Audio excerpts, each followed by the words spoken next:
Hello students, in this video I am going to discuss about Einstein coefficient of laser. As we know that laser is an acronym of light amplification by stimulated emission of radiation. Laser light has certain unique properties like high monochromaticity, directionality, intensity and coherence. Because of these special properties of laser have a various applications in different fields. And Einstein coefficient of laser gives us the condition for laser action. This condition tells us the probability of absorption or emission of light by an atom during the interaction of radiation with matter.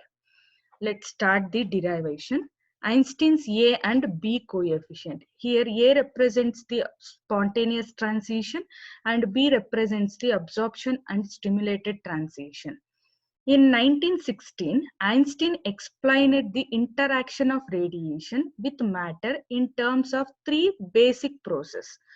First one, induced absorption, spontaneous transition, second one, third one, stimulated transition. To explain this, we required a two energy state atom. Let's consider the atom having the two energy states E1 and E2. E1 is the lower energy state and E2 is the higher energy state.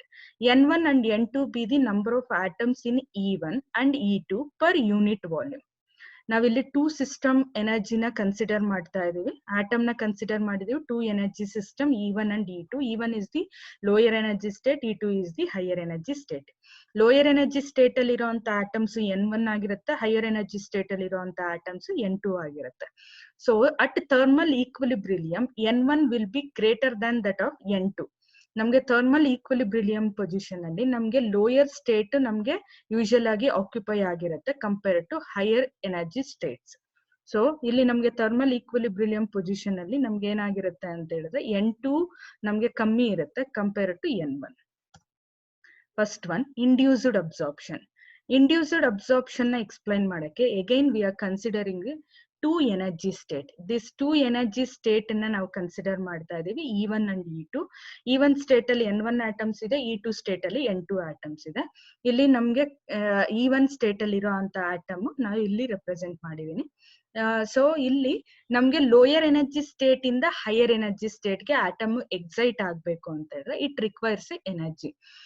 To excite the atom to the higher energy state, it requires an energy.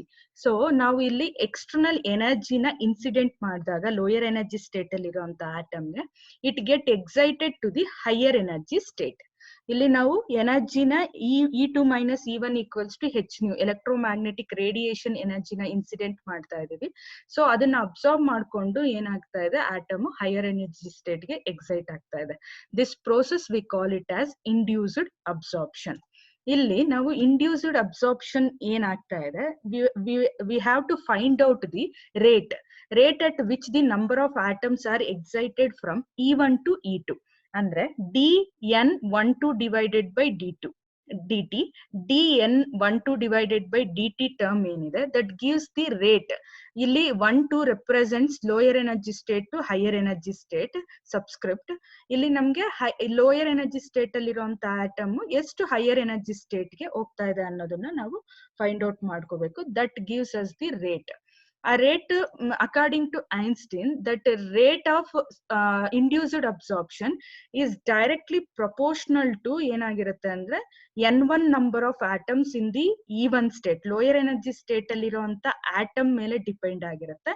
And also to the energy density. ನಾವು U ಅನ್ನೋದು energy ಡೆನ್ಸಿಟಿನ consider ಮಾಡ್ತಾ ಇರೋದು. ಅಂದ್ರೆ external ಎನರ್ಜಿನ ನಾವೇನ್ supply ಮಾಡ್ತಾ ಇದೀವಿ, that energy is U, energy density. ಆ ಎನರ್ಜಿ ಡೆನ್ಸಿಟಿ ಮೇಲೆ ಡಿಪೆಂಡ್ ಆಗಿರುತ್ತೆ. ಸೊ ಪ್ರೊಪೋರ್ಷನಾಲಿಟಿ ಕಾನ್ಸ್ಟೆಂಟ್ ನ ನಾವಿಲ್ಲಿ B12 ಅಂತ ರಿಪ್ಲೇಸ್ ಮಾಡ್ತಾ ಇದೀವಿ. That B12 is the Einstein coefficient for induced absorption. 1-2 represents the lower energy state 1, the higher energy state 2. So N1 is the number of atoms in E1 per unit volume. Next one, spontaneous transition. Again we are considering the two energy state, but here atom is in higher energy state. Higher energy state ಅಲ್ಲಿ ಇರುವಂತ atom ಅನ್ನ consider ಮಾಡ್ತಾ ಇದೀವಿ. ಇಲ್ಲಿ ನಮ್ಗೆ ಯಾವುದೇ ತರ energy supply ಇಲ್ದಂಗೆ higher energy atom lower energy state ಗೆ ಡಿಕೆ ಆದಾಗ without external energy higher energy state ಅಲ್ಲಿರುವಂತ atom tends to decay to lower energy state, then we call it as spontaneous transition.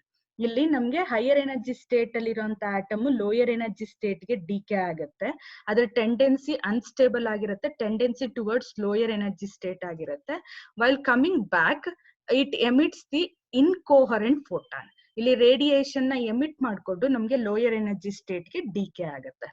So ಇಲ್ಲಿ ನಾವು ಏನ್ find out ಮಾಡ್ಕೋಬೇಕು ಅಂತ ಹೇಳಿದ್ರೆ number of atoms from higher energy to lower energy decay ಎಷ್ಟು ಆಗ್ತಿದೆ ಅನ್ನೋದನ್ನ ನಾವು ಫೈಂಡ್ ಔಟ್ ಮಾಡ್ಕೋಬೇಕು. That gives us the spontaneous transition rate, dN21 divided by dt. Number of atoms decreasing in E2 due to spontaneous transition. According to Einstein, spontaneous emission rate is proportional to the number of atoms present in E2. E2 state al present iruvanta atoms N2 number of atoms adr mele depend agirutte. So ಇದನ್ನ ನಾವು ಬರೆಯೋದಾದ್ರೆ dN21 divided by dt equals to N2 into A21. Here A12 represents the Einstein coefficient for spontaneous transition. ಇಲ್ಲಿ 2 1 represent ಮಾಡ್ತಾ ಇರೋದು energy state 2 ಇಂದ 1 state ಗೆ DK ಆಗ್ತಾ ಇರೋಂತ atom ನ specify ಮಾಡ್ತಾ ಇರುತ್ತೆ. ಸೊ ಇದು ಸ್ಪಾಂಟೇನಿಯಸ್ ಟ್ರಾನ್ಸಿಷನ್ ಕೋಎಫಿಷಿಯಂಟ್. ಇಲ್ಲಿ ನಮ್ಗೆ spontaneous transition without any external energy it comes back to the lower energy state by emitting the electromagnetic radiation of incoherent photons. So ಇಲ್ಲಿ ನಮ್ಗೆ ರೇಟ್ ಯಾವ್ದ್ರ ಮೇಲೆ ಡಿಪೆಂಡ್ ಆಗಿರುತ್ತೆ ಅಂದ್ರೆ number of atoms in the higher energy state ಮೇಲೆ ಮಾತ್ರ ನಮ್ಗೆ proportional ಆಗಿರುತ್ತೆ. ಸೊ ಅದನ್ನ ನಾವು ಈಕ್ವಲ್ಸ್ ಟು ಅಂತ ಮಾಡಿದಾಗ A21 is the Einstein coefficient of spontaneous transition ಆಗಿರುತ್ತೆ. Third one, stimulated transition. Stimulated transition again we considering a two energy state, N1 and N2 is the number of atoms per unit volume in energy state E1 and E2. ಇಲ್ಲಿ ನಾವು higher energy state ಅಲ್ಲಿ ಇರುವಂತ atom ನ consider ಮಾಡ್ತಾ ಇದೀವಿ, atom in the higher energy state. If atom is set to be stable, higher energy state ಅಲ್ಲಿ atom stable ಆಗಿದ್ದಾಗ it requires external energy to come back to the lower energy state. Higher energy state ಅಲ್ಲಿ ಇರುವಂತ atom stable ಆಗಿದ್ರೆ ಅದನ್ನ lower energy state ಗೆ decay ಆಗ್ಬೇಕು ಅಂತಂದಾಗ, de excite ಆಗ್ಬೇಕು ಅಂದಾಗ it requires an external energy. ಆ ಎಕ್ಸ್ಟರ್ನಲ್ ಎನರ್ಜಿನ ನಾವು ಇನ್ಸಿಡೆಂಟ್ ಮಾಡಿದಾಗ so that atoms comes back to the lower energy state by absorbing the incident radiation. ಇಲ್ಲಿ ನಮ್ಗೆ ಲೋಯರ್ ಎನರ್ಜಿ ಸ್ಟೇಟ್ ಗೆ ಬರುವಾಗ it emits the coherent photon.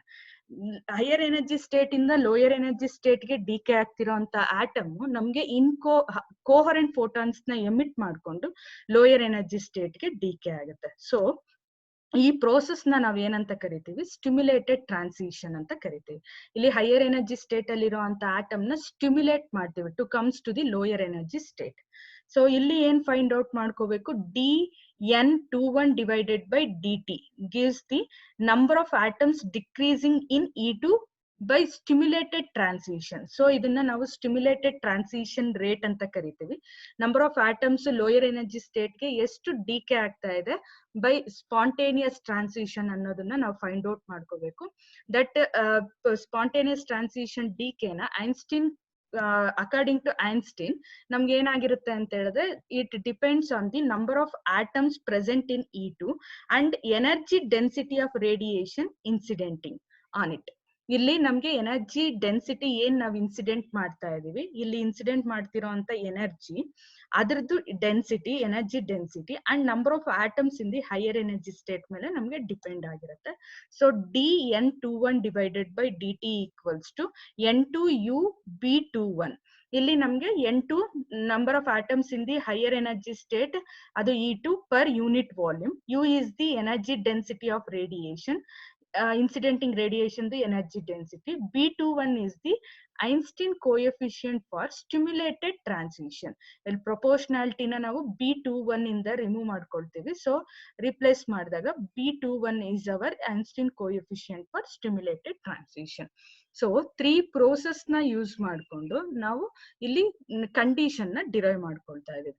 So ಇಲ್ಲಿ ನಾವು ನೆಕ್ಸ್ಟ್ ಏನ್ ಫೈಂಡ್ ಔಟ್ ಮಾಡ್ತೀವಿ ಅಂತ ಹೇಳಿದ್ರೆ, ಹೈಯರ್ ಎನರ್ಜಿ ಸ್ಟೇಟ್ ಇಂದ ಲೋಯರ್ ಎನರ್ಜಿ ಸ್ಟೇಟ್ ಗೆ ಆಟಮ್ಸ್ ಎಷ್ಟು ನಮ್ಗೆ ಡಿಕೆ ಆಗ್ತಾ ಇದೆ, ಆ number of atoms decreasing in E2 ಅಂದ್ರೆ number of atoms rate higher energy state E2 state ಅಲ್ಲಿ ಆಟಮ್ಸ್ ನಮ್ಗೆ ಎಷ್ಟು ಡಿಕ್ರೀಸ್ ಆಗ್ತಿದೆ ಅನ್ನೋದನ್ನ ಫೈಂಡ್ ಔಟ್ ಮಾಡ್ಕೋಬೇಕು. So for that dN2 divided by dt equals to ನಮ್ಗೆ induced absorption minus stimulated transition and spontaneous transition ನ add ಮಾಡ್ಕೊಂಡು ಇದ್ರ ಜೊತೆ ನಾವು ಮೈನಸ್ ಮಾಡಿದಾಗ ನಮ್ಗೆ ಏನ್ ಸಿಗುತ್ತೆ ಅಂತ ಹೇಳಿದ್ರೆ, ನಮ್ಗೆ ನಂಬರ್ ಆಫ್ ಆಟಮ್ಸ್ ಡಿಕ್ರೀಸಿಂಗ್, ಎಷ್ಟು ನಂಬರ್ ಆಫ್ ಆಟಮ್ಸ್ ನಮ್ಗೆ ಡಿಕ್ರೀಸಿಂಗ್ ಇನ್ E2 ಅನ್ನೋದನ್ನ ನಾವು ಫೈಂಡ್ ಔಟ್ ಮಾಡ್ಕೋಬಹುದು. ಸೊ ನಾವು ಆಲ್ರೆಡಿ ನಾವು ಒಂದೊಂದು ವ್ಯಾಲ್ಯೂನ ಫೈಂಡ್ ಔಟ್ ಮಾಡಿದೀವಿ, ಅದನ್ನ ಸಬ್ಸ್ಟಿಟ್ಯೂಟ್ ಮಾಡ್ಕೊಳ್ತಾ ಇದೀವಿ. Here dN12 divided by dt spontaneous transition ನ ರೆಪ್ರೆಸೆಂಟ್ ಮಾಡುತ್ತೆ. ಅಲ್ಲಿ N1 U B12 ಆಗಿರುತ್ತೆ. So dN21 divided by dt ಅಂದ್ರೆ ಸ್ಪಾಂಟೇನಿಯಸ್ ಟ್ರಾನ್ಸಿಷನ್, ಇಲ್ಲಿ N2 ಇಂಟು A21 ಆಗಿರುತ್ತೆ.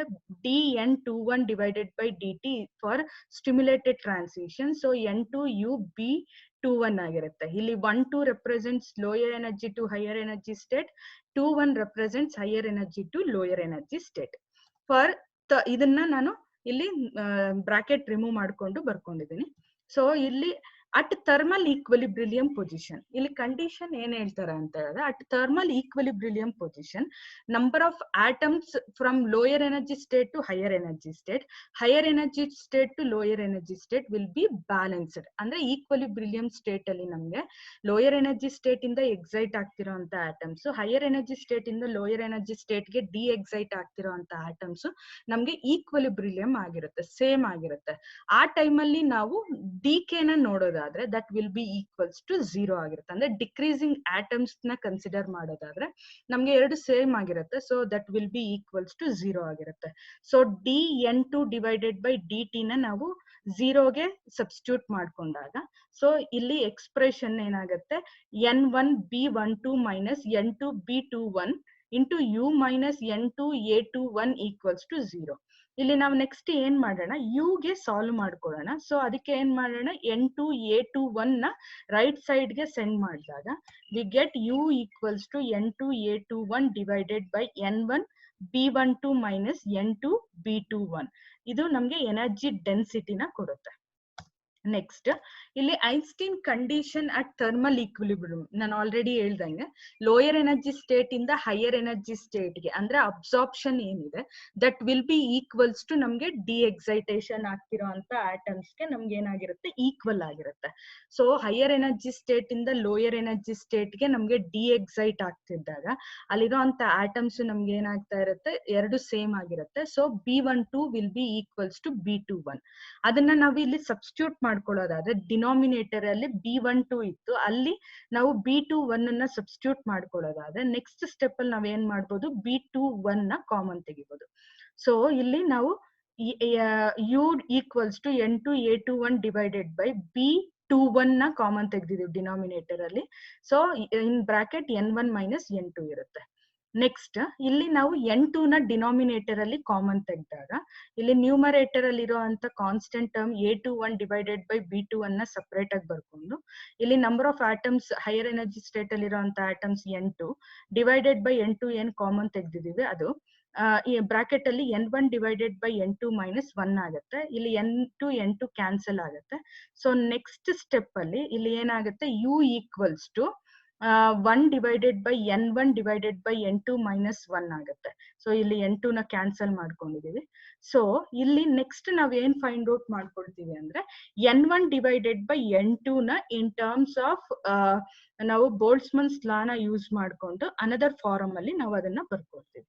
ಅದಕ್ಕೆ ನಾವು ಇಲ್ಲಿ according to Boltzmann's law we know that N equals to N0 e power minus E divided by KT. ಇದು ಬೋಲ್ಟ್ಸ್ಮನ್ಸ್ ಲಾ. ಇಲ್ಲಿ number of atoms ಎಷ್ಟಿದೆ ಅಂತ, ಎನರ್ಜಿ ಸ್ಟೇಟ್ ಅಲ್ಲಿ ಇರುವಂತ ಆಟಮ್ಸ್ ಎಷ್ಟಿದೆ ಅನ್ನೋದು ನಮ್ಗೆ ಬೋಲ್ಟ್ಸ್ಮನ್ಸ್ ಲಾ ಹೇಳುತ್ತೆ. ಇಲ್ಲಿ ನನಗೆ ಫೈಂಡ್ ಔಟ್ ಮಾಡ್ಕೋಬೇಕಾಗಿರೋದು number of atoms in E1 state, number of atoms in E2 state.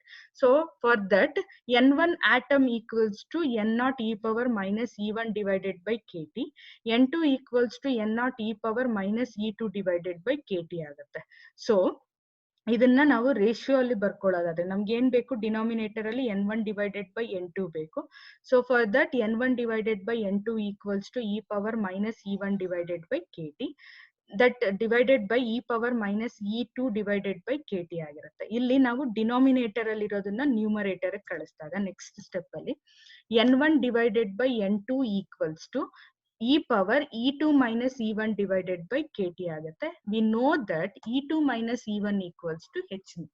ಇಲ್ಲಿ e1 minus e2 minus e1 equals to h nu ಅನ್ನೋದು ನಮ್ಗೆ ಗೊತ್ತಿದೆ. ಇದನ್ನ substitute ಮಾಡ್ಕೊಳ್ಳೋದಾದ್ರೆ n1 divided by n2 equals to e power h nu divided by kt ಆಗುತ್ತೆ. ಇದನ್ನ ನಾವು energy density expression ಅಲ್ಲಿ substitute ಮಾಡೋದಾದ್ರೆ ಇಲ್ಲಿ n1 divided by n2 ನ ರೀಪ್ಲೇಸ್ ಮಾಡುತ್ತೆ e power h nu divided by kt. U equals to A21 divided by B21 into 1 divided by e power h nu divided by kt minus 1. So now, as we know that Planck's law of radiation energy density expression U equals to 8 pi h nu cube divided by c cube into 1 divided by e power h nu divided by kt minus 1. ನಮ್ಗೆ ಇಲ್ಲಿ ಬಂದಿರೋ ಅಂತ expression Planck's law of radiation ಅಲ್ಲಿ energy density expression 1 and the same. So ಇಲ್ಲಿ ನಾವು ಏನ್ find out ಮಾಡ್ಕೊಳ್ಳೋಣ, ಇವಾಗ ನಮ್ಗೆ ಏನ್ ಬೇಕಿರೋದು ಪ್ರಾಬಬಿಲಿಟಿ ಫೈಂಡ್ ಔಟ್ ಮಾಡ್ಬೇಕು. So to find the probability e power h nu divided by kt minus 1 is equals to A21 divided by B21 into u. ಇಲ್ಲಿರೋ ಅಂತ B21 ನ ನಾವು ಇಲ್ಲಿ ಏನ್ ಸಾಲ್ವ್ ಮಾಡ್ಕೊಂಡಿದೀವಿ, e power h nu divided by kt minus 1 ನ ನಾವು left side ತಗೊಂಡು ರಿಮೈನಿಂಗ್ ಟರ್ಮ್ಸ್ ನ A21 divided by B21 into u ನ ನಾವು ರೈಟ್ ಸೈಡ್ ತಗೊಂಡಿದೀವಿ. ಸೊ ಇಲ್ಲಿ ಫೈನಲ್ ಆಗಿ ನಾವ್ ಏನ್ ಹೇಳ್ಬೋದು ಅಂತ ಹೇಳಿದ್ರೆ A21 divided by B21 into u equals to e power h nu divided by kt minus 1. We know that A21 is the spontaneous transition coefficient, B21 is the stimulated transition coefficient. So ಇಲ್ಲಿ ನಮ್ಗೆ ಇದು ಏನ್ ratio ಇದೆ that gives us the probability. ಅದನ್ನ condition ನ spontaneous transition or spontaneous emission divided by stimulated transition or emission will be equals to e power h nu divided by kt minus 1. ಇಲ್ಲಿ ನಮ್ಗೆ spontaneous ಟ್ರಾನ್ಸಿಷನ್ಗೂ stimulated ಟ್ರಾನ್ಸಿಷನ್ಗೂ ರೇಷಿಯೋನ ನಾವು consider ಮಾಡಿದ್ರೆ e power h nu divided by kt minus 1. This is the expression. ಇಲ್ಲಿ ನಾವು ಏನ್ find out ಮಾಡ್ಕೊಳ್ತೀವಿ ಅಂದ್ರೆ 2 cases ನ ನಾವು ನೋಡ್ಬೋದು. ಏನದು ಅಂತ ಹೇಳಿದ್ರೆ ಸ್ಪೆಷಲ್ ಕೇಸಸ್ ನ ನಾವು ಕನ್ಸಿಡರ್ ಮಾಡೋದಾದ್ರೆ if h nu is greater than kt, ಇಲ್ಲಿ ನಾವು e power h nu divided by kt ಏನಿದೆ ಅಲ್ಲಿ e power h nu term ಏನಿದೆ that is greater than kt ಆದಾಗ this value becomes more. e power value ಜಾಸ್ತಿ ಆಗುತ್ತೆ, that minus 1 value ನಮ್ಗೆ ಜಾಸ್ತಿ ಆಗುತ್ತೆ. ಸೊ ಅಲ್ಲಿ ನಮ್ಗೆ A21 is greater than B21 ಆಗಿರುತ್ತೆ. That gives us the spontaneous transition probability. A21 represents the spontaneous transition. Spontaneous transition ಗಿಂತ stimulated transition. A21 is greater than B21 ಆಗಿದ್ದಾಗ spontaneous transition probability ನಮ್ಗೆ ಏನಾಗಿರುತ್ತೆ, ಜಾಸ್ತಿ ಆಗಿರುತ್ತೆ. ಸೆಕೆಂಡ್ ಕಂಡೀಷನ್ ನಾವು ತಗೊಳ್ಳೋದಾದ್ರೆ if h nu is less than kt ಆಗಿದ್ದಾಗ, ಅಂದ್ರೆ h nu value less than kt ಆಗಿದ್ದಾಗ ಈ ವ್ಯಾಲ್ಯೂ ನಮ್ಗೆ ಸ್ಮಾಲರ್ ವ್ಯಾಲ್ಯೂ ಆಗುತ್ತೆ. Then A21 is less than B21 ಆಗುತ್ತೆ. ಸೊ B21 ನಮ್ಗೆ ಏನಾಗಿರುತ್ತೆ, ಜಾಸ್ತಿ ಇರುತ್ತೆ compare to A21. So that gives us the probability of stimulated transition. ಇಲ್ಲಿ ನಮ್ಗೆ ಸ್ಟಿಮ್ಯುಲೇಟೆಡ್ ಟ್ರಾನ್ಸಿಷನ್ ಮಾತ್ರನೇ ನಮ್ಗೆ ಲೇಸರ್ ಆಕ್ಷನ್ ಗೆ ಯೂಸ್ಫುಲ್ ಆಗಿರೋ ಅಂತದ್ದು. So h nu is less than kt ಆಗಿದ್ದಾಗ ನಮ್ಗೆ ಸ್ಟಿಮ್ಯುಲೇಟೆಡ್ ಟ್ರಾನ್ಸಿಷನ್ ಪ್ರಾಬಬಿಲಿಟಿ ಜಾಸ್ತಿ ಇರುತ್ತೆ. ಸೊ ಅಲ್ಟಿಮೇಟ್ ಆಗಿ ಐನ್ಸ್ಟೈನ್ ಕೋಎಫಿಷಿಯಂಟ್ ಅಲ್ಲಿ ನಾವು ಕಂಡೀಷನ್ ನ ಡಿರೈವ್ ಮಾಡ್ಕೊಂಡಿದೀವಿ, ಸ್ಟಿಮ್ಯುಲೇಟೆಡ್ ಟ್ರಾನ್ಸಿಷನ್ ಪ್ರಾಬಬಿಲಿಟಿ ಜಾಸ್ತಿ ಯಾವಾಗಿರುತ್ತೆ ಅಂತ. ಬೈ ಯೂಸಿಂಗ್ ದಿಸ್ ಕಂಡೀಷನ್ ನಾವು ಲೇಸರ್ ಆಕ್ಷನ್ ನ ಪ್ರೊಡ್ಯೂಸ್ ಮಾಡುವಾಗ ನಾವು ಈ ಕಂಡೀಷನ್ ನ ಅಪ್ಲೈ ಮಾಡ್ಕೊಂಡಾಗ ನಮ್ಗೆ ಸ್ಟಿಮ್ಯುಲೇಟೆಡ್ ಟ್ರಾನ್ಸಿಷನ್ ಪ್ರಾಬಬಿಲಿಟಿ ಜಾಸ್ತಿ ಮಾಡ್ಕೊಂಡಾಗ ನಮ್ಗೆ ಲೇಸರ್ ಆಕ್ಷನ್ ನಮ್ಗೆ ಜಾಸ್ತಿ ಇರುತ್ತೆ. ಸೊ ಇಲ್ಲಿಗೆ ನಮ್ಗೆ Einstein coefficient of laser complete ಆಗುತ್ತೆ. ಸೊ ಇಲ್ಲಿಗೆ ಎಂಡ್ ಮಾಡ್ತಾ ಇದ್ದೀನಿ. Thank you.